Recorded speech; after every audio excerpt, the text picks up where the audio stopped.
नमस्कार, स्वागत है आप सभी का एचआर हिंदी क्लासेज में। आज हम सूरदास द्वारा रचित बर्मर गीत से चयनित कुछ पद के पदों की व्याख्या का अध्ययन करेंगे। इससे पहले वाले वीडियो में हम सूरदास के जीवन परिचय का विस्तृत अध्ययन करे थे। आप उसको देखने के लिए ऊपर आई बटन पर क्लिक करके देख सकते हैं। वीडियो में आगे बढ़ने से पहले आप हमारे चैनल को सब्सक्राइब करें ताकि इसी प्रकार की वीडियो आगे भी आपको प्राप्त होते रहेंगे। बर्मर गीत से चयनित कुछ पद। प्रसंग यह है कि मथुरा नगरी से कृष्ण का संदेश लेकर के उद्धव जो है वो ब्रज में आते हैं और ब्रज में आकर गोपियों को निर्गुण ज्ञान योग का संदेश देने लगते हैं। लेकिन गोपियां जो है उद्धव के उस निर्गुण ज्ञान को स्वीकार नहीं करती है और अपना जो प्रेम है वो श्री कृष्ण के साथ अटल दर्शाती है। तो किस प्रकार गोपियां जो है उद्धव को कहती है, हमारे हरि हारिल की लकड़ी। गोपियां उद्धव से कहती है कि उद्धव, हमारे जो हरि अर्थात कृष्ण हैं वो हारिल पक्षी की लकड़ी के समान हैं। जिस प्रकार हारिल पक्षी लकड़ी के उस तिनके को पंजे में फंसाए रखता है, पल भर के लिए भी उसको नहीं छोड़ता, ठीक उसी प्रकार हम भी कृष्ण से पल भर के लिए भी दूर नहीं हो सकते। मन बच कर्म नंदन नंदन सो उर्य दृढ़ कर पकड़ी। हम मन से बच यानी वाणी कर्म कार्य, हम मन से वचन से कार्य नंद नंदन नंद का जो पुत्र कृष्ण है उसको उर्य दृढ़ कर पकड़ी। उर अर्थात हृदय में मजबूती से उसको पकड़े हुए हैं अर्थात प्रेम बंधन में उसको बांधे हुए हैं।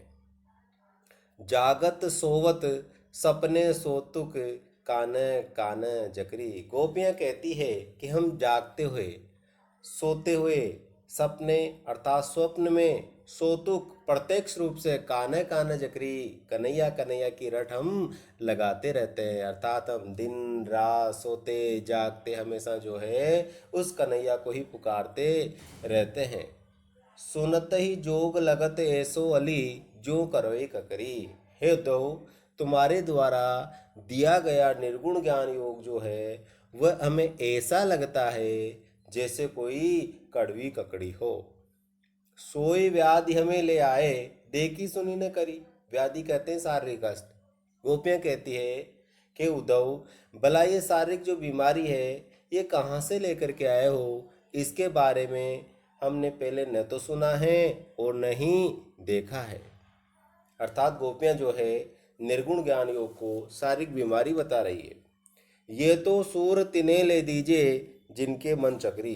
गोपियां कहती, सूरदास जी वर्णन करते हुए कहते हैं कि गोपियां उद्धव से कह रही है कि उद्धव जी, ये शारीरिक बीमारी अर्थात निर्गुण ज्ञान योग जो हैं ये तो उनको ले जा करके दो जिनका मन चक्री के समान अर्थात जिनका मन चंचल है, क्योंकि हमारा मन चंचल नहीं है। हमारा मन तो स्थिर है। हमने हमारा मन जो है वो हम कृष्ण को दे चुके हैं, इसलिए हम आपके निर्गुण ज्ञान योग को स्वीकार नहीं करते हैं।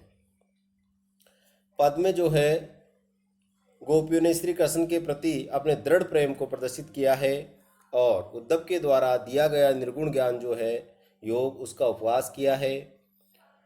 हारिल की लकड़ी एक सटीक लोकोक्ति का प्रयोग किया गया है। भाषा ब्रजभाषा है।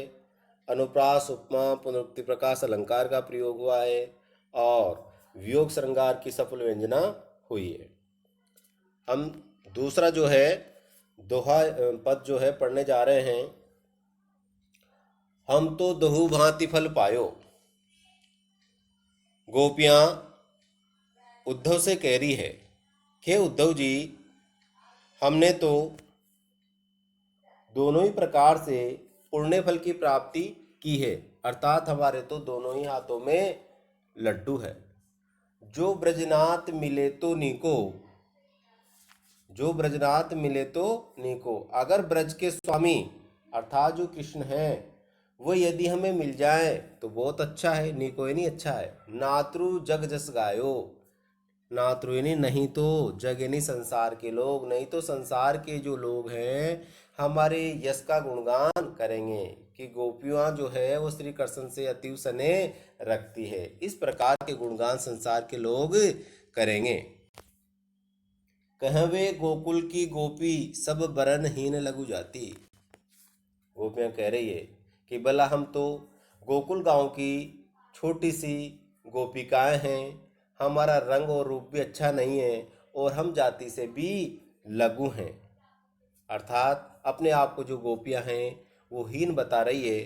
और क्या कहती है, कहवे कमला के स्वामी संग मिली बैठे एक पाती। अरे भला वे जो हरि अर्थात कृष्ण हैं वो तो साक्षात लक्ष्मी के पति हैं। कमला के स्वामी अर्थात लक्ष्मी के पति हैं, संग मिले बैठे एक पाती। लेकिन हमारा ये बड़ा सौभाग्य है कि हमें उनके साथ एक पंक्ति में बैठने का अवसर मिला। निगम ध्यान मुनि ज्ञान अगोचर ते भय घोष निवासी। निगम ध्यान यानी वेदों का अध्ययन करने वाले, मुनि ज्ञान अर्थात जो ज्ञान में श्रेष्ठ मुनि हैं, बड़े बड़े ऋषि और मुनि, अगोचर जहाँ जाया ना जा सके। गोपियाँ कहती है कि भला वेदों का अध्ययन करने वाले बड़े बड़े ऋषि और मुनि जहाँ पर नहीं जा सकते अर्थात जो श्री कृष्ण को प्राप्त नहीं कर सकते, ते भय घोष निवासी, वे हरि व कृष्ण तो स्वयं घोष के निवासी हो गए हैं। अर्थात वो ब्रज के निवासी हो गए हैं, गोपालकों के बीच वो आकर के रहने लग गए हैं। अर्थात हमारे प्रेम के खातिर वो स्वयं हमारे बीच में रहने लग गए हैं। जो भगवान जो श्री कृष्ण को प्राप्त बड़े बड़े ऋषि और मुनि प्राप्त नहीं कर सकते, वो हमारे बीच रहने लग गए हैं। ता ऊपर अब सांच कहो दो मुक्ति कोन की दासी। गोपियाँ उद्धव से कह रही है कि हे उद्धव जी, आप सत्य सत्य ये बताओ कि आप तो बड़े ही ज्ञानी हो, गुणवान हो, हमें ये बता दो कि जो मुक्ति है वो किसकी दासी है अर्थात मोक्ष किसकी दासी है। तो गोपियाँ उत्तर देती हुई कहती है कि जो मुक्ति है वो भक्ति की दासी है अर्थात भक्त के वश में जो है वो मोक्ष है। जोग कथा पा लागो उधो ना कहूँ बारंबार। गोपियाँ कहती है कि उद्धव जी, जोग कथा, जोग से बनेगा बेटा योग, आपके निर्गुण ज्ञान रूपी जो कहानी है, पा लागो उद्धव है उद्धव जी, हम आपके पाए लगते हैं, ना कहूँ बारंबार। ये निर्गुण ज्ञान रूपी जो कहानी है हमें बार बार मत कहो। सूर श्याम तजी और भजे ताकि जन्नी छाड़। सूरदास जी वर्णन करते हुए कहते हैं कि श्याम तजी, श्याम को छोड़ करके जो व्यक्ति दूसरों को भजता है, दूसरों की आराधना करता है, वह इसी प्रकार होता है जो अपनी माँ को लजाता है अर्थात माँ को जो है सार तुच्छ समझता है। पद में जो है गोपियों ने उद्धव पर तीखे व्यंग्य बाण चलाए हैं और बताया है कि जो भगवान है वो भक्त के वश में है, मोक्ष जो है वो भक्ति के वश में है। ताकि जन्निछार में गोपियों ने उद्धव के प्रति जो है वो शोक प्रकट किया है कि भला आप श्री कृष्ण के साथ रहकर उनसे प्रेम नहीं कर सकते, इससे बड़ी क्या बात हो सकती है। अब हम तीसरा जो पद है उस पद की जो है व्याख्या करेंगे। बिलग जनी मानव उधो प्यारे। गोपियां जो है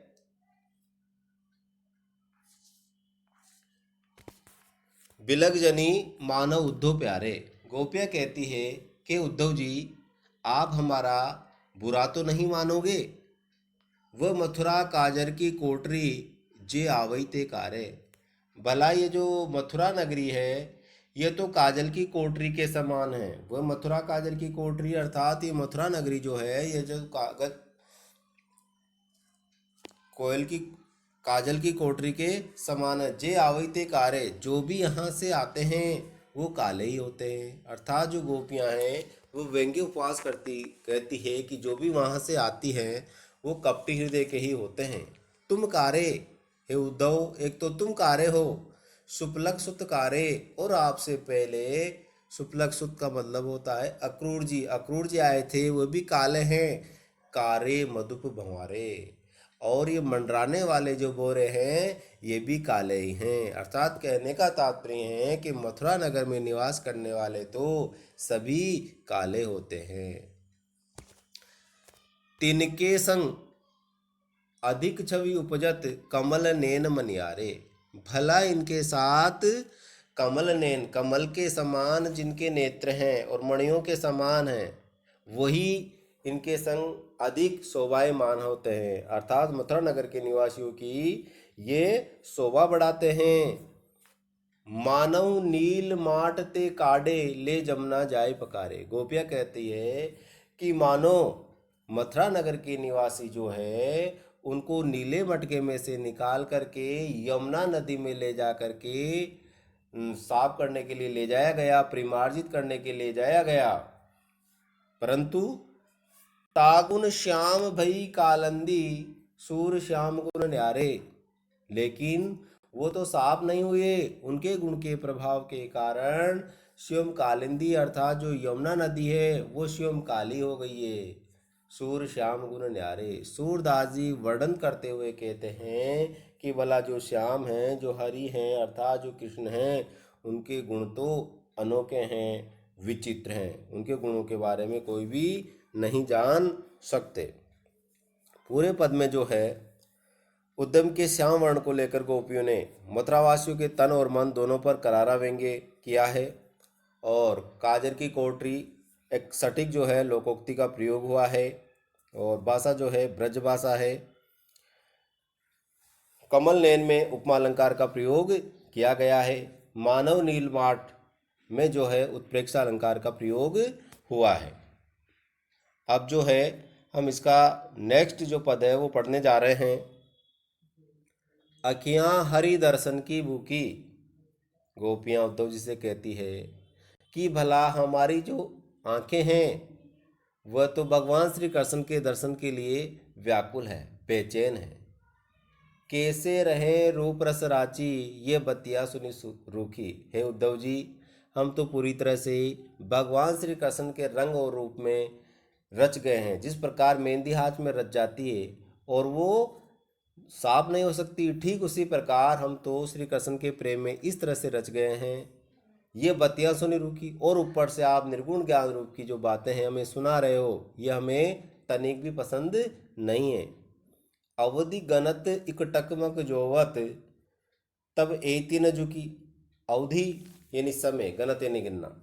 हम उनके आने की अवधि गिन रहे थे और टकटकी लगाए दृष्टि से मार्ग को निहार रहे थे, लेकिन तब एति न झुकी, तब भी हमारी जो आंखें हैं इतनी नहीं झुकी, इतनी व्याकुल नहीं हूँ जितनी कि आपके निर्गुण ज्ञान योग को सुन करके हो गई है।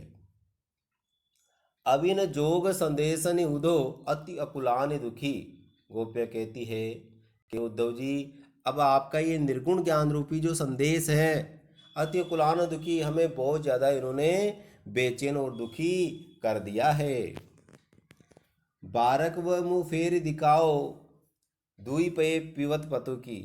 हे उद्धव, हमें तो एक बार उसी मुख के दर्शन करा दो, उस हरि के उस मुख की दर्शन करा दो जिस मुख में दुही दूध पिए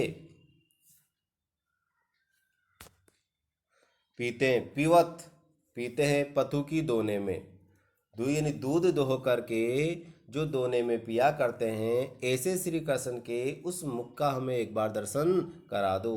सूर सिकत हटी नाव चलायो, ये पिता है सुखी। सूरदास जी वर्णन करते हुए कहते हैं कि जिस प्रकार से कोई जिद्दी नाविक होता है वो बालू रेत में जिस प्रकार से नौका चलाता है, अर्थात बालू रेत में सूखी जो नदी है उसमें कभी भी जो है नौका नहीं चल सकती है, ठीक उसी प्रकार से जो उद्धव जी हैं वह गोपियों के हृदय में जो कि सूखा है, श्री कृष्ण के प्रेम के बिना जो गोपियों का हृदय रूपी सरिता है उसमें निर्गुण ज्ञान रूपी जो नौका है वो तनिक भी नहीं चल सकती है। अर्थात कहने का तात्पर्य है कि जो गोपियां हैं वो उद्धव के द्वारा निर्गुण ज्ञान योग को स्वीकार नहीं करती है। पद में जो है विशेष हरि दर्शन की भूखी में जो गोपियों का है एक निष्ठ प्रेम झलकता है। गोपियां जो श्री कृष्ण के प्रति प्रेम में अटल हैं। दुई पये पीवत पतुकी में ब्रज की गोप संस्कृति की हृदय स्पर्शी झांकी हमें देखने को मिलती है। और जो भाषा है वो ब्रज भाषा है, सरल है। अब हम जो है नेक्स्ट इसका जो है पद है उसका वाक्य का अध्ययन करते हैं। निर्गुण कौन देश को वासी। गोपियां उद्धव जी से कह रही है कि उद्धव भला हम आपके निर्गुण ज्ञान योग को स्वीकार तो करें, ये व्यंग्य उपवास है, लेकिन इससे पहले आपको अपने निर्गुण ज्ञान योग का पूरा पता बताना होगा। तो गोपियां कहती है कि निर्गुण कौन देश को वासी। हे उद्धव जी, आप हमें ये बताओ कि आपका ये निर्गुण निराकार जो है ये भला किस देश का निवासी है। मधुकर हंसी समुझाए सोदे बूझित सांच नासी। हे मधुकर, हे उद्धव, हंसी समुझाए, हंसते हुए हमें समझाओ। सोदे बूझत, हम सौगंध खाकर कसम खाकर आपसे पूछते हैं। सांच नासी, सत्य सत्य हम आपसे पूछना चाहते हैं। हम आपका उपवास, हम आपकी मजाक नहीं कर रहे हैं। इसलिए जो भी कुछ आप बता रहे हो हंसते हुए हमें सत्य सत्य बताओ कि जो निर्गुण है वो किस देश का निवासी है। कोहे जनक जननी को कैयत कौन नारी को दासी। भला ये भी बताएं कि इनके पिता कौन हैं और इनकी माँ कौन है, कौन की पत्नी है तथा कौन इसकी दासी है।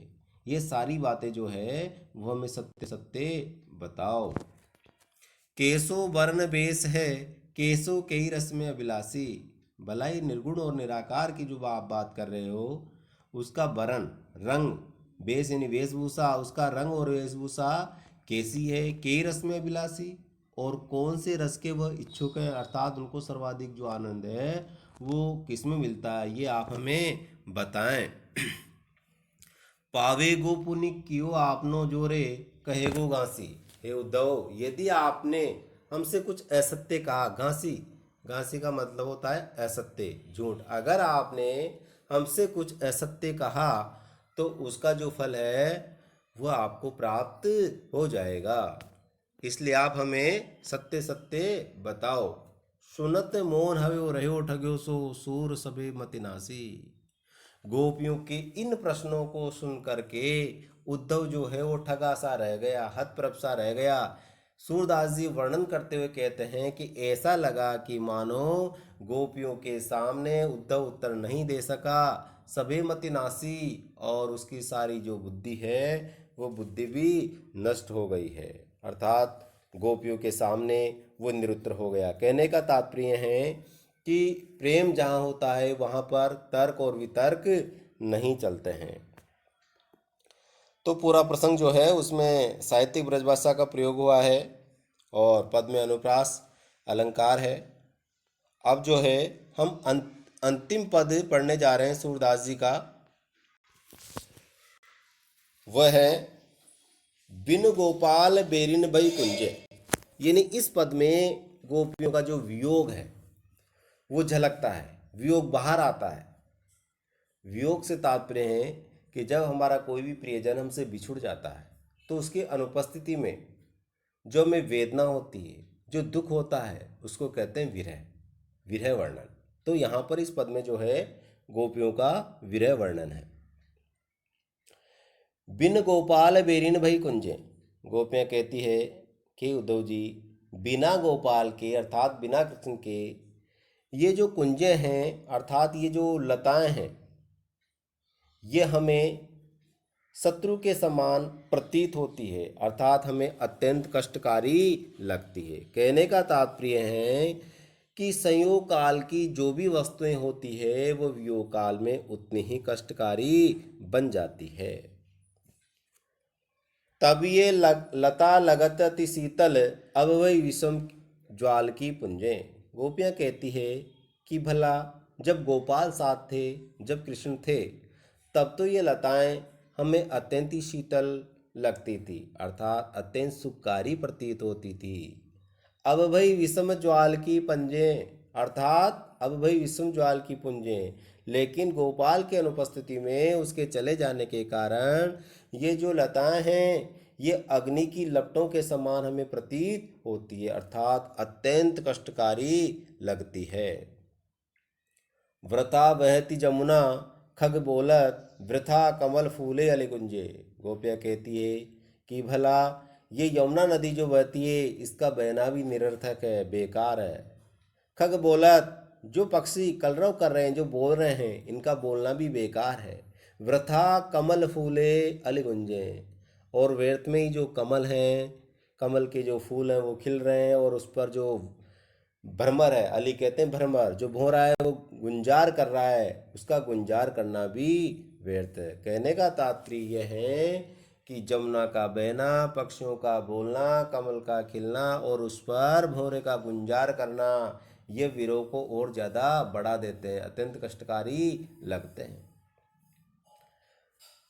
पवन पानी घन सार संजीवनी दधिसुत किरण भानु भई भंजे। गोपियाँ कहती है कि भला वायु, जल, घनसार, कपूर, संजीवनी, बादल, दधिसुत, चंद्रमा, किरण, किरण यानी किरण, भानु, सूर्य, भई भुंजे, भुंजे यानी जला देने वाली।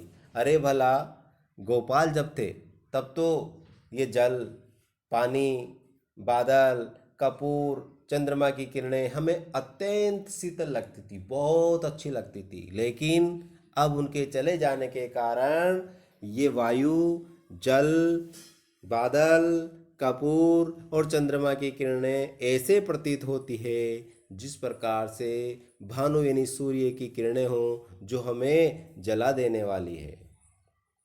आगे गोपियाँ कहती है, ए उधो कयो माधव सो विरह कदन करी मारत लुंजे।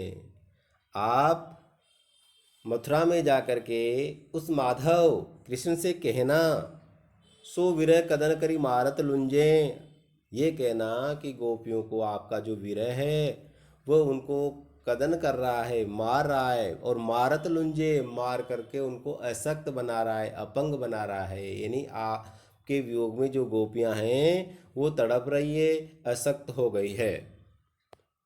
सूरदास प्रभु को मग जोवत अखियां बई बरन जो गुंजे। सूरदास जी वर्णन करते हुए कहते हैं कि जो गोपियां हैं वो प्रभु अर्थात कृष्ण के मार्ग, मग यानी मार्ग, मार्ग को जो उनकी इंतजार करते हुए, मार्ग को देखते देखते गोपियों की जो आंखें हैं बरन जो गुंजे, अर्थात गुंजे के समान लाल रंग की हो गई है। अर्थात जो गुंजा है वह कहते हैं कि पुराने समय में हीरे और रत्न जो है उससे तोले जाते थे, वो एक आंख के आकार का होता था और लाल रंग का होता था। तो प्रभु यानी हरि कृष्ण के वियोग में उनके मार्ग को निहारते निहारते गोपियों की जो आंखें हैं वो गुंजा के समान लाल रंग की हो गई है। इस पूरे पद में जो है गोपियों की विरह व्यथा का मार्मिक वर्णन हुआ है, अर्थात कह सकते हैं कि वियोग श्रृंगार रस की अनुभूति हुई है। और गोपियों ने अपना संदेश वाहक जो है वो उद्धव को ही बना दिया है, और उद्धव से ही अपनी करुण दशा का वर्णन करने के लिए वो कहती है। लगत अति शीतल तथा भानुभई भुंजे में अनुप्रास अलंकार का प्रयोग हुआ है, और भाषा जो है साहित्यिक ब्रज भाषा है। Thank you. आप हमारे इस चैनल को सब्सक्राइब करें ताकि इसी प्रकार के वीडियो आपको आगे मिलते रहेंगे। धन्यवाद।